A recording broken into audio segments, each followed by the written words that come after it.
నా పేరు రమణారెడ్డి. నేను నెల్లూరు నుంచి వచ్చాను. ఎందుకంటే ఈ కౌబేసుడు ఆయుర్వేదిక్ ఇప్పుడు జనరేషన్లో ఎన్నో పొల్యూషన్స్ ఉన్నాయి. ఆరోగ్యం పైన అవేర్నెస్ చాలా ఇదైపోయి చాలా కోవిడ్ ఎన్నెన్నో చూస్తున్నాం మనం.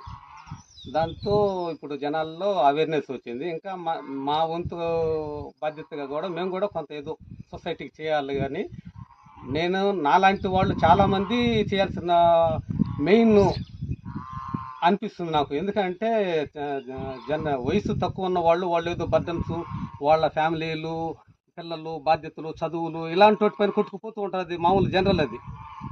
కానీ వయసు తగ్గిన ప్రతి ఒక్కరూ ఇంకా మనకు ప్రతిదీ ఇంకా ఇంకా ఇంకా మన కొడుకులు, మనవాళ్ళు, ముని మనవాళ్ళు ఇలా కొట్టుకుపోకుండా రేపటి తరానికి మనం ఏం మిగిల్చాం, ఏం చెప్పాం, అసలు మనం పుట్టింది ఎందుకు, ఏం చేసాం, ఎందుకోసం జీవించాలి, ఎలా అని నాకు అనిపించింది. కాబట్టి మనము వెళ్ళిపోయే లోపల దీనికి మనము ఏమి ఇచ్చాం, ప్రతి ఒక్కరు ఏమంటారు, నాకు అదేమి ఇచ్చింది, ఇదేమి ఇచ్చింది, దేశం ఏమి ఇచ్చింది, సమాజం ఏమి ఇచ్చింది అని చెప్పి నేను ఆలోచిస్తారు. కానీ నేనేమి ఇచ్చాను అనేది ప్రతి ఒక్కరూ ఆలోచించాల్సిన విషయం. ఇలా ఇవ్వగలిగిన వాడు గొప్పవాడు, కానీ ఇలా తీసుకునేవాడు అంత పెద్ద ఇదేం కాదు కదా. కాబట్టి మనం ఇలా ఇచ్చే స్థితిలో ఉండాలి.